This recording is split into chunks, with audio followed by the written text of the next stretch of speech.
Parler des coutumes et traditions juives ne se limite pas à un simple exposé de rituels religieux ou de pratiques sociales. C'est une fenêtre qui révèle un côté sombre de l'histoire et de la culture ayant façonné l'identité de ce peuple. Depuis des siècles, la vie des Juifs s'est construite sur des textes religieux entrelacés, commençant par la Torah, qui a subi des altérations et des interprétations, et s'étendant au Talmud, rempli de décisions rabbiniques, devenu une référence justifiant la discrimination et le racisme, et conférant une aura sacrée à des actes parfois empreints de dureté. Alors que d'autres peuples considèrent leur tradition comme un héritage culturel les reliant à l'humanité, certaines pratiques juives dépassent les limites de la logique et choquent le monde. Des rituels sanguinaires du passé à la vision dévalorisante de la femme, en passant par les pratiques racistes envers les non-juifs, qui continuent d'influencer les politiques sionistes aujourd'hui. Dans cette vidéo, nous plongerons ensemble au cœur de ces coutumes et traditions controversées, en dénouant leurs fils entre mythes, religion et politique, pour révéler comment elles sont passées de simples textes écrits à des pratiques vivantes qui ont suscité l'indignation mondiale à travers les âges. Restez avec nous jusqu'à la fin et n'oubliez pas de nous soutenir en aimant la vidéo et en vous abonnant à la chaîne pour découvrir toutes nos nouveautés.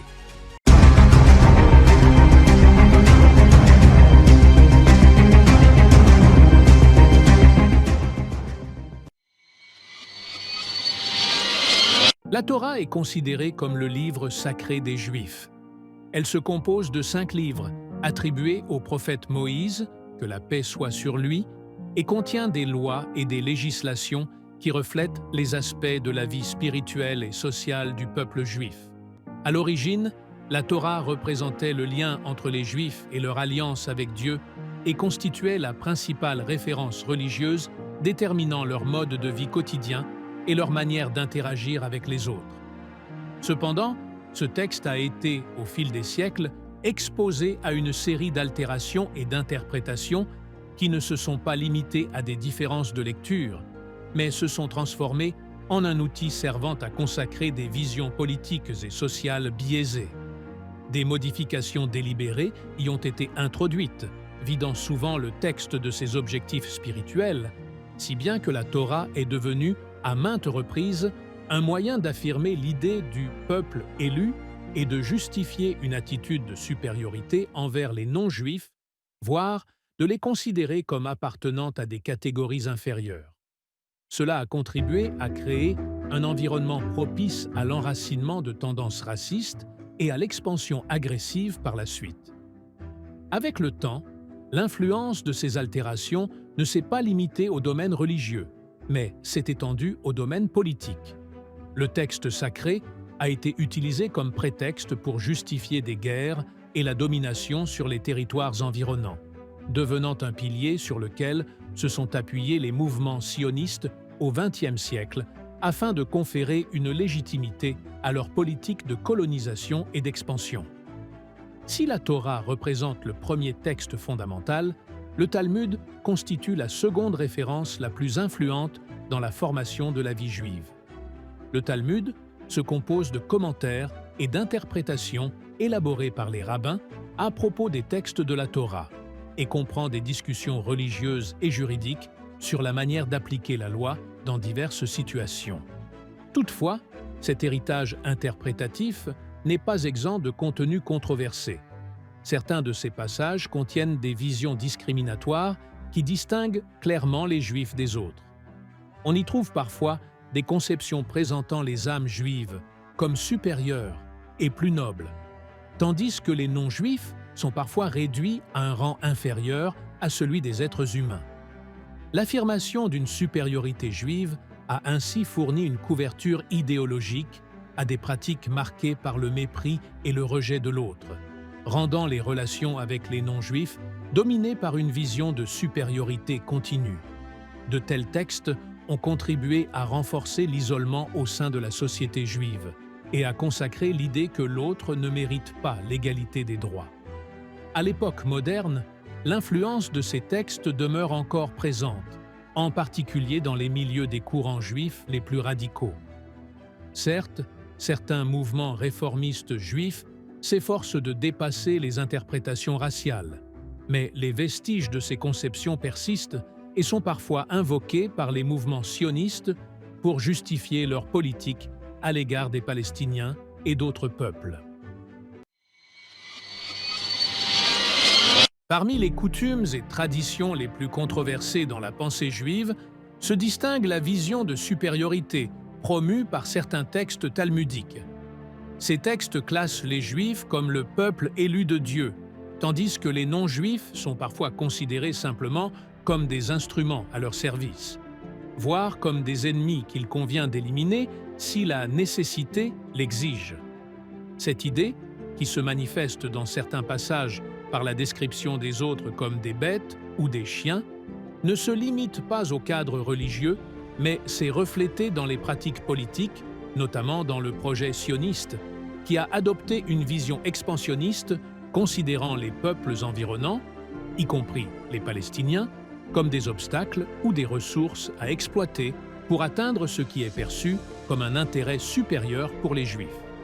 Cela soulève naturellement la question de savoir dans quelle mesure ces idées continuent d'influencer les sociétés juives contemporaines et comment elles se reflètent dans les politiques israéliennes à l'égard des Palestiniens, ouvrant un large débat sur la possibilité de concilier l'héritage religieux ancien et la réalité politique moderne fondée sur les principes de justice et d'égalité. En ce qui concerne les rituels religieux, certains ont été historiquement liés à des accusations très controversées. Au premier rang de celles-ci figurent les prétendues pratiques sanguinaires, associées à la Pâque juive au Moyen Âge, lorsque certaines communautés juives ont été accusées d'utiliser du sang humain dans leurs rituels, notamment en le mélangeant avec la pâte de la Pâque. Bien que les autorités religieuses juives aient continuellement nié ces allégations, la présence de références dans certains documents historiques anciens a maintenu le sujet au centre de débats parmi les chercheurs et historiens. Les questions controversées ne se limitent pas à la perception de l'autre ou au rituel, mais s'étendent aussi à l'intérieur de la société juive elle-même, notamment concernant la place de la femme. Certains textes talmudiques la présentent comme inférieure à l'homme, intellectuellement et religieusement incomplète, et confinée à un rôle domestique consistant à servir son mari et à élever les enfants, tandis que l'homme est perçu comme le principal responsable de la famille et de la société. Cette vision, qui a instauré une hiérarchie stricte entre les sexes, se reflète encore clairement dans les communautés orthodoxes radicales qui privent les femmes de nombreux droits, y compris l'accès à l'éducation ou à une participation active à la vie publique. Bien que cette image ne reflète pas toutes les communautés juives contemporaines, certaines communautés libérales et réformistes, ayant adopté le principe de l'égalité totale entre les sexes, la persistance de telles visions traditionnelles révèle un conflit interne continu entre les textes hérités et les exigences de l'époque moderne. Les coutumes et traditions juives influencent profondément la vie quotidienne des Juifs et s'enracinent dans la communauté juive comme faisant partie intégrante de leur identité collective. Bien qu'il existe une diversité de pratiques entre les différentes branches du judaïsme, de nombreuses coutumes s'entrelacent avec les valeurs religieuses et spirituelles, les rendant centrales dans l'organisation de la vie quotidienne des Juifs. Au fil du temps, ces traditions sont devenues un élément essentiel de l'identité juive et se reflètent dans leurs interactions avec d'autres peuples.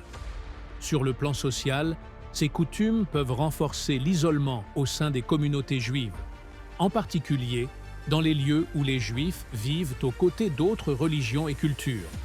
Un exemple en est leur isolement dans les ghettos, quartiers juifs isolés, qui constituent à la fois une protection culturelle et religieuse, mais contribuent aussi à creuser le fossé entre Juifs et autres populations. Des pratiques strictes, telles que la vision de supériorité envers les non-juifs, accentuent les tensions entre Juifs et autres communautés, nourrissant des sentiments d'hostilité et de haine. Dans le domaine politique, certaines de ces coutumes ont contribué à façonner une mentalité coloniale au sein du mouvement sioniste, la théorie religieuse servant souvent de justification à la colonisation et à l'expansion des territoires occupés en Palestine. Par exemple, des pratiques religieuses telles que la notion de peuple élu ou la croyance selon laquelle les terres autour de la Palestine sont un droit juif ont été utilisées pour légitimer l'occupation et étendre l'influence au détriment des autres populations. Cette mentalité coloniale ne s'est pas limitée au territoire palestinien, mais s'est également reflétée dans les politiques envers les pays voisins. Ces coutumes, à caractère discriminatoire, ont entraîné un certain repli et un rigorisme dans la pensée juive, conduisant souvent les Juifs à justifier leurs actions à l'égard des autres sur la base d'interprétations religieuses minimisant la valeur des autres peuples. Les effets de ces pratiques ne se limitent pas aux relations entre Juifs et non-Juifs. Elles influencent également les rapports internes à la communauté juive où de nombreuses minorités juives ont été marginalisées sous l'influence de ces pratiques. Parmi les coutumes juives les plus controversées figure l'habitude de cracher sur les non-juifs, que certaines communautés juives radicales auraient pratiqué à l'encontre des chrétiens et d'adeptes d'autres religions. Cette pratique est considérée comme un signe de racisme et de haine envers les autres, et elle a provoqué des tensions entre les Juifs et les autres peuples. Bien que le gouvernement israélien tente souvent à nier ou à minimiser l'importance de ces incidents, de nombreux rapports émanant de groupes chrétiens et d'organisations internationales, y compris le Vatican, ont condamné cette pratique et exhorté les autorités israéliennes à intervenir pour y mettre fin. Cette pratique raciste ne se limite pas à des actes isolés, mais est devenue un comportement religieux profondément enraciné dans certaines communautés radicales. Au vu de son impact sur les relations internationales, de tels actes violents envers les non-juifs renforcent l'idée de supériorité juive, exacerbent les sentiments de haine dans d'autres sociétés et creusent davantage le fossé religieux. Malgré les multiples tentatives du gouvernement israélien pour réduire l'influence de cette coutume, l'absence de mesures strictes pour sanctionner les responsables traduit un manque de considération pour les sentiments et les droits des non-juifs. Parmi les coutumes juives qui attiraient l'attention lors des mariages figure la tradition de casser le verre, devenue un élément incontournable de ces célébrations. On dit que cette coutume symbolise la chute de Jérusalem et la destruction des deux anciens temples juifs, servant ainsi de rappel des tragédies historiques traversées par le peuple juif, malgré la joie des occasions telles que le mariage. Au moment où le marié et la mariée annoncent le début de leur vie commune, le verre est brisé sous le pied du marié et les invités répètent généralement la phrase « Que nos souvenirs soient comme ce verre brisé ». Certains considèrent ce rituel comme un symbole de supériorité spirituelle. Le bris du verre au moment de la joie rappelle que, malgré les moments de bonheur, il ne faut jamais oublier la douleur historique et les souffrances traversées par le peuple juif au fil des siècles. Les interprétations varient également. Certains voient le bris du verre comme un simple rituel traditionnel marquant la célébration, tandis que d'autres y voient un enseignement sur la maturité spirituelle, rappelant que le bonheur n'est jamais permanent et que la vie est pleine de défis. Le chauffard, quant à lui, est un rituel juif pratiqué 2 fois par an lors du Nouvel An hébreu et du Yom Kippour. Il s'agit d'une corne traditionnelle, généralement celle d'un bélier, que l'on souffle pour annoncer le début de la nouvelle année, symbolisant le repentir et la contrition. Ce geste rappelle aux Juifs l'importance de la repentance et du pardon. Mais il possède également une dimension historique, remontant au temps du premier temple, et sert à reconnecter les Juifs avec leur passé. Cependant, le souffle du chauffard a parfois pris une dimension politique et culturelle chez certaines factions extrémistes, qui l'utilisent comme appel à la vengeance contre les ennemis du peuple juif ou d'autres peuples, en lien avec leurs croyances concernant le retour du Messie qui les conduira à dominer le monde. Pour ces groupes, le souffle du chauffard exprime donc un désir de revanche et de restauration de la suprématie divine, créant un conflit entre la dimension spirituelle religieuse et les orientations politiques radicales perçues comme un appel au conflit. Parmi les autres rituels controversés figure la coutume de pleurer devant le mur des lamentations à Jérusalem, considéré par beaucoup comme un symbole religieux majeur du judaïsme. Bien que ce lieu soit sacré et attire des pèlerins du monde entier pour prier et invoquer leurs souhaits, certains érudits religieux critiquent ce rituel. Beaucoup considèrent que pleurer devant le mur n'est pas un rituel religieux authentique, mais une innovation apparue à une période plus tardive de l'histoire juive.